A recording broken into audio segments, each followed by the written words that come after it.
Welcome to the Korea Pro Podcast, your weekly guide to understanding the most pressing and complicated developments shaping South Korea. We're your hosts, Jeongmin Kim, John Lei, and Joon Ha Park of Korea Pro. Go beyond headlines as we explain not just what happened, but also what really matters and why it matters. If you monitor South Korea for work or just trying to keep up, you're in the right place. This is the Korea Pro Podcast. Hello, listeners, and welcome back to another episode of the Korea Pro Podcast. And Happy New Year, everyone. Happy New Year, everyone. Happy 새해 복 New 많이 Year. 받으세요. It is currently Friday, January 2nd, 2026, and we're recording on the day itself. And let's start with some Korea Pro news. John Lee has been promoted to managing editor of Korea Pro, not editor. Congratulations, John. Yay. I would like to thank the Academy. I would like to thank my managers. Oh, wait, hold on. Music fades out. Thank you for the promotion. And this means that basically John has been playing this role as under the previous title already, but this also means that he will be taking on new projects as well. More responsibilities. Yay. But on a more serious note, because I have now been given this new post, I do want to make a quick call out. We are looking for new contributors so that we can expand the Korea Pro pool. So if you have any ideas, if you would like to actually write something for Korea Pro, if you have any sort of pitch ideas that you want to share, please send an email to me. You can send it to john.lee@koreapro.org. And the contributing analysts, of course, they're paid, unlike some other outlets. And also, you get to have a complimentary access to all Korea Pro stories so that you don't overlap in your pitches. And let's start with the New Year addresses. I'm not going to talk about New Year's address because that was lame, but let's do Myung's New Year's address. Is it usually 5 a.m.? It was like 5 a.m. embargo, not like 6 or 7. It was very, very early. Yeah. And but it followed the traditional format, unlike the North Korea one. South Korea is following the one that has been stayed for decades. It's like 5 pillars with the main sort of recap of the achievement in 2025. And then the 5 pillars are the core goals that Myung will follow through, at least through the first half of 2026. Oh, God, it's 2026 now. Joon, can you kick us off with all the national defense and security related goals? Right, so that was the 5th pillar. And Lee was basically pledging to pursue lasting peace with North Korea. He framed it as a foundation for long-term growth and stability, saying that engagement with Pyongyang is central to easing these chronic security risks and boost the economy. Right, in the long and he term. was saying the same thing, like changing Korea Risk to Korea Premium. That sounds like our company name, so thanks, Lee. And that logic is sort of Park Geun-hye logic in the past, the bonanza, unification bonanza thing, but he did not mention the word unification, right? No, it was just sort of supporting USD-PRK dialogue. Pacemaker thing. Yeah, the pacemaker thing that he did last August, or he said last August to Trump. He also said that the government will consistently pursue measures to sort of ease military tensions on the peninsula, following on from stopping loudspeaker broadcasts and vice versa. And he's also looking to restore trust between the two Koreas. So he's really going for that peace and stability characterization of his North Korea policy. But at the same time, he's looking to gather international consensus. And he mentioned the U.S. and China together.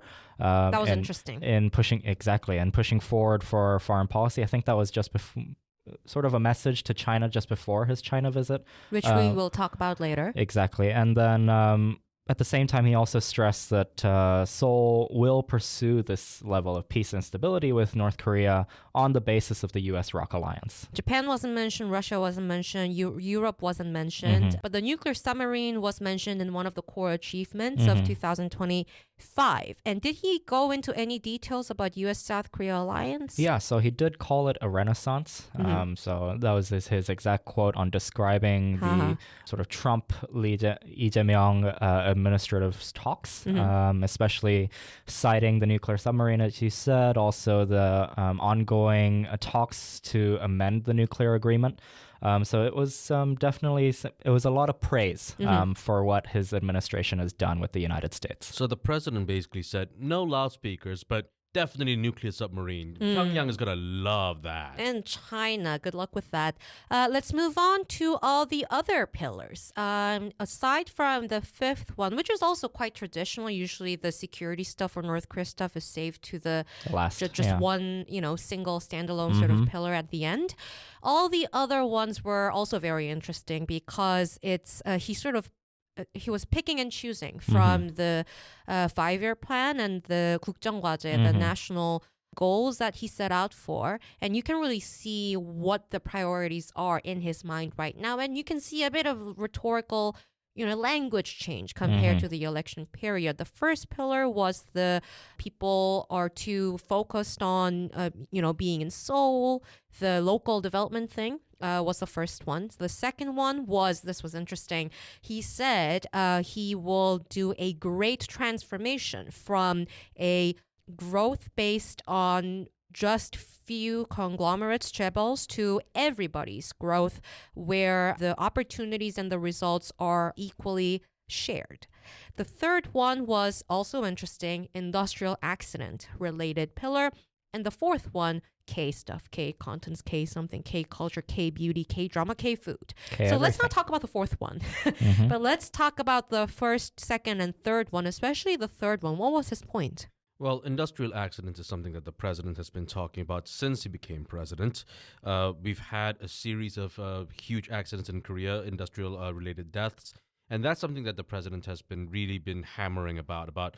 And one of the things that he's been saying is that he wants to really put steroids into the administrative state.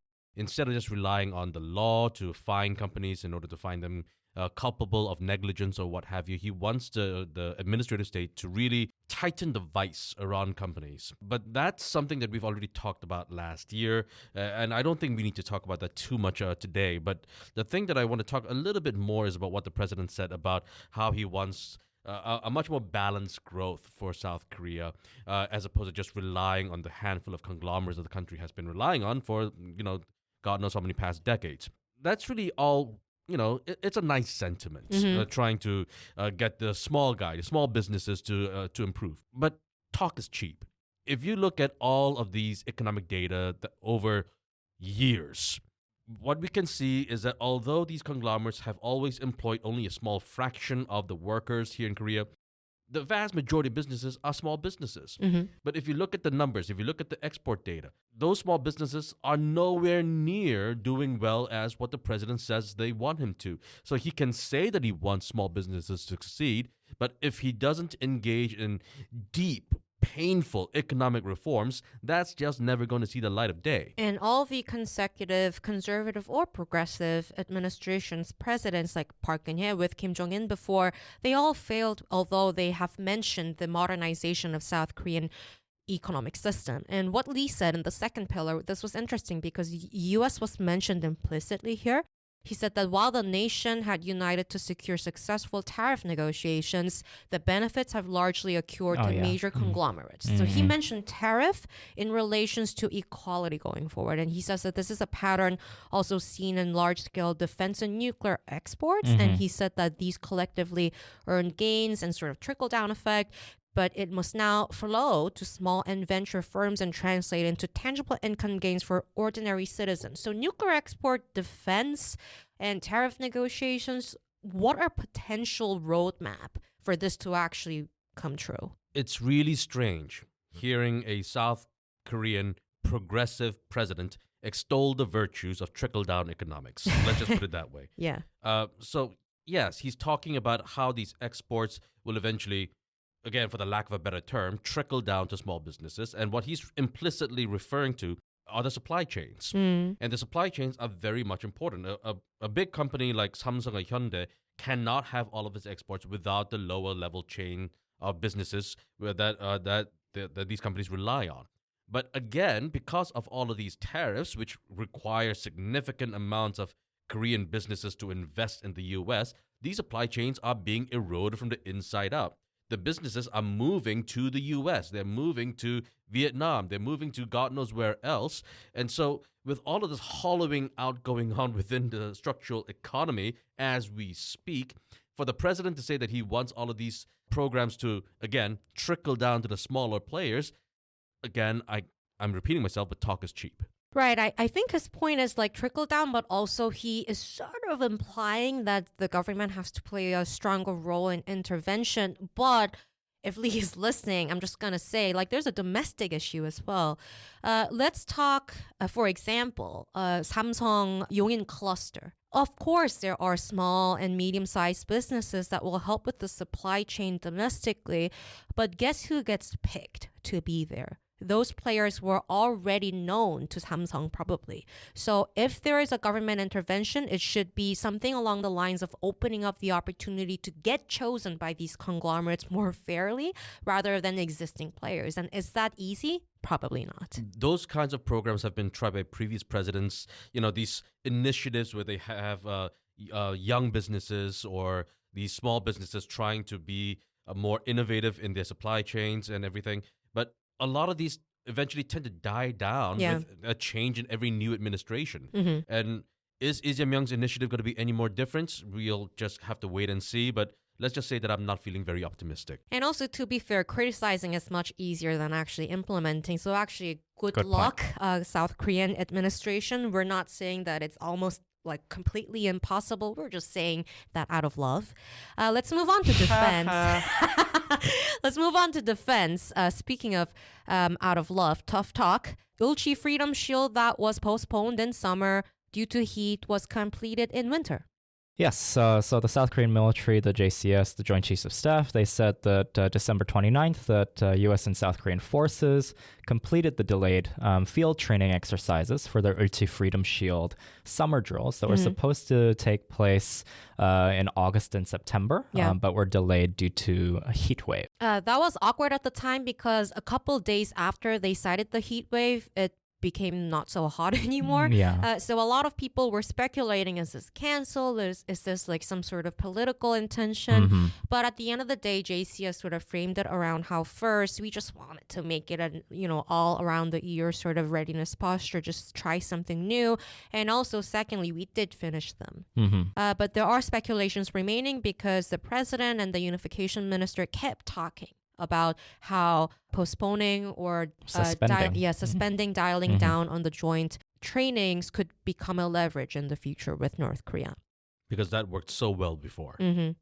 Let's move on to domestic politics. Lee Hye-hun, very interesting figure that was in the headlines in the past couple weeks. She was tapped as what? As the new planning and budget minister. Right. Why is this a new position? Well, budgeting has always been not always, but at least for the past few years, has been under the purview of the finance minister. For like a decade, right? Yeah.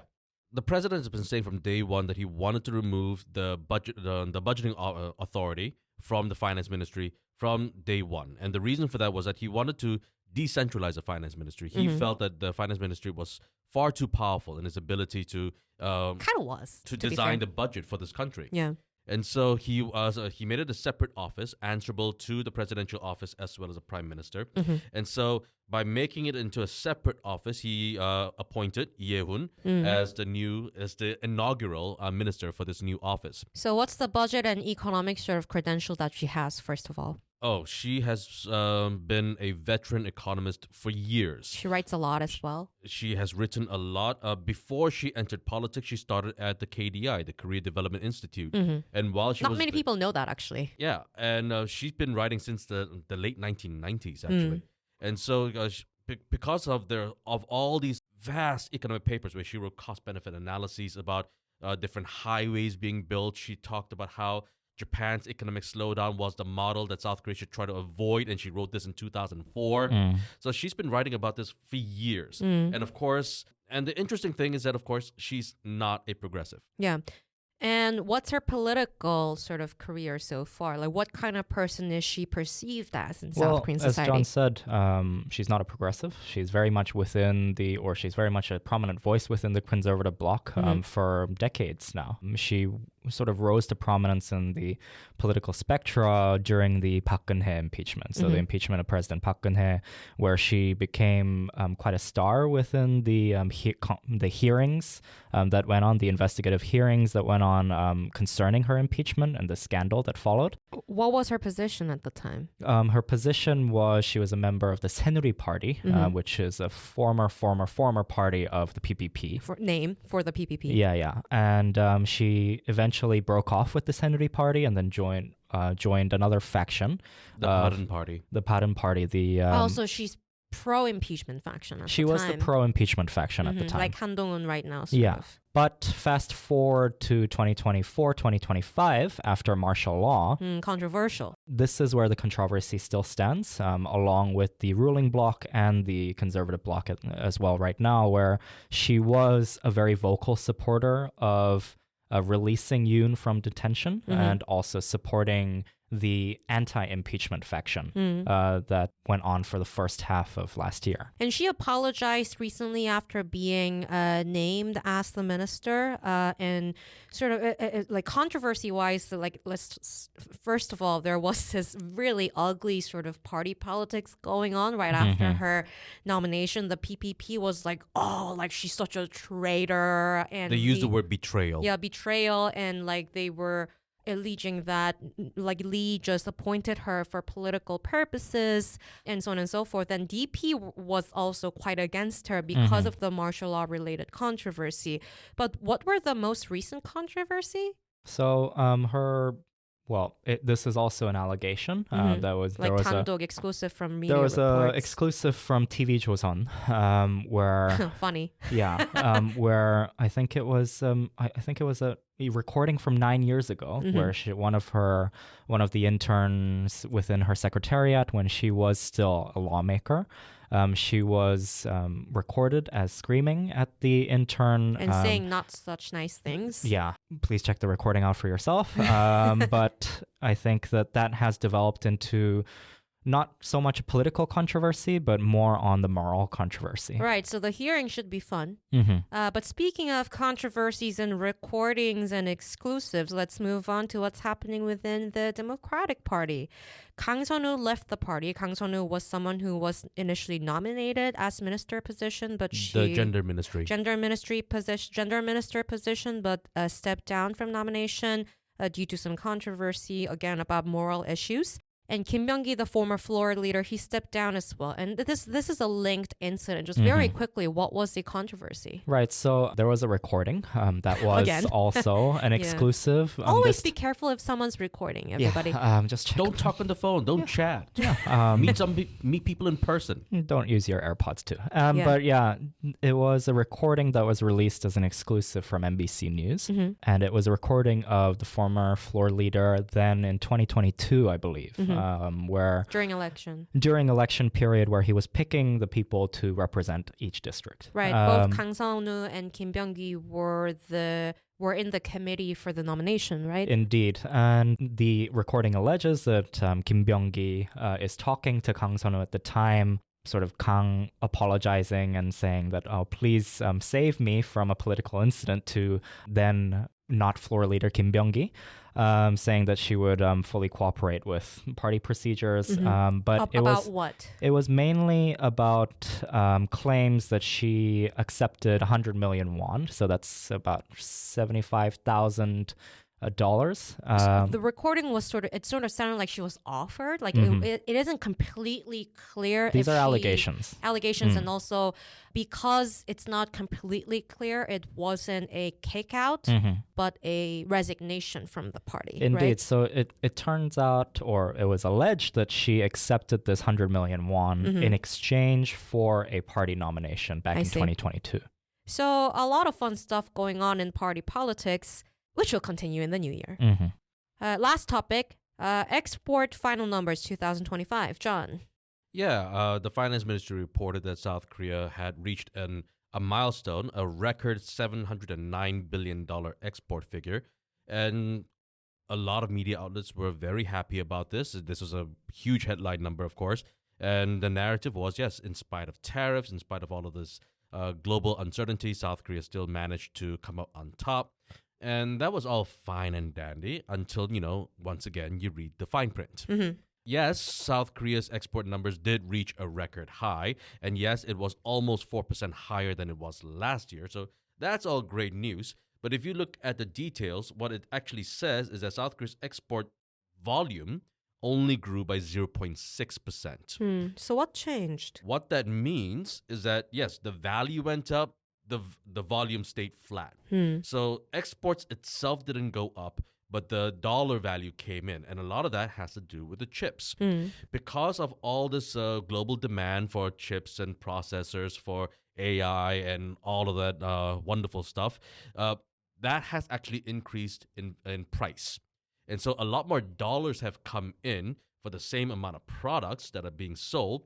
But because of all this export concentration in the chip and the ICT sector, everyone else, like, steel, which has been struggling with global tariffs, or petrochemicals that have been struggling because of global oversupply, they are still suffering. So one just ended up selling stuff that are more expensive, and two, there was no fundamental, like, structural innovation, whatever, to say that export itself really improved in longer terms. That's precisely it. When it comes to the actual structure, when it comes to the actual businesses that are able to export things, they are looking pretty desperate right now. And so, yes, the finance ministry and the media are all taking a victory lap around this big number, but you always have to look at the details of all of these reports, and the details are not flattering. And also it also shows that it was based on a very volatile external situations as well.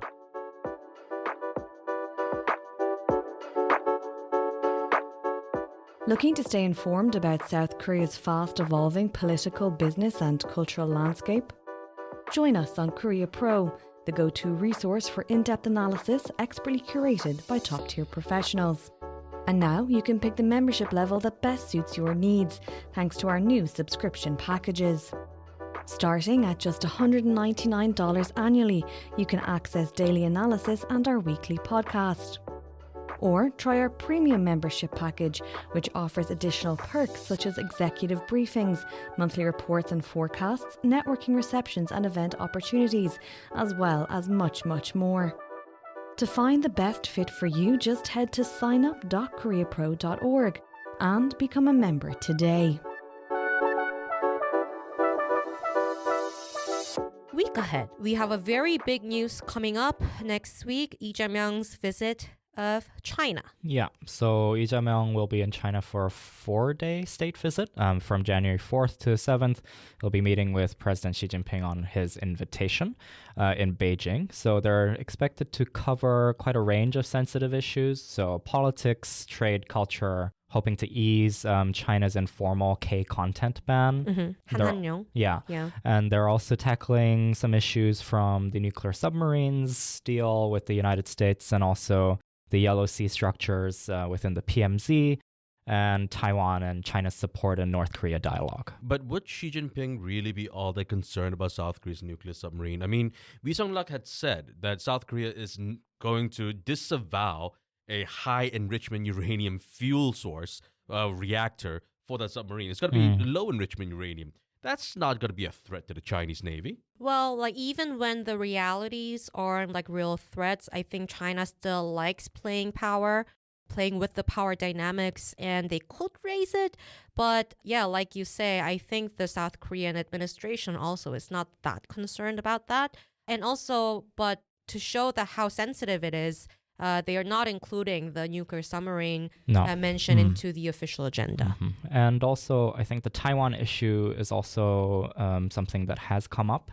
So preparatory talks between the South Korean Foreign Minister Cho Hyun and the Chinese Foreign Minister Wang Yi, just yesterday, I believe. Wang Yi was requesting for South Korea to play its role in sort of instigating China's position and also its own position on the issue that there is tensions between Japan and China. So what Wee Sung-lak said this morning just now that he's reaffirming South Korea's respect for the one China policy on the Taiwan Strait. Which has always been a South Korean position. And this also comes on the heels of China's one of biggest military drills around Taiwan, simulating the seizure and blockade of the key areas surrounding it. And it was Justice Mission 2025. This has been a very big deal in DC in recent weeks. Yeah. And all of this information will be sent to you via email in the Week Ahead newsletter, which will be sent to your email inbox by Monday, 2 p.m. So if you'd like to know more, please subscribe. And remember, if you want to write for us, please contact John, the managing editor of Korea Pro. Bye. And that's a wrap. Thanks for tuning in. If you want to know more, sign up for our daily executive briefings. We'll brief you on all you need to know from the past 24 hours and why it matters, delivered to your inbox every morning. If you want to stay ahead of the curve, sign up for Korea Pro to get a full package of insights, from daily expert analysis to profiles, month in review, week ahead, and more. And until next time, I'm Jeongmin Kim. I'm Joon Ha Park. And I'm John Lee, and we'll see you next time on the Korea Pro Podcast.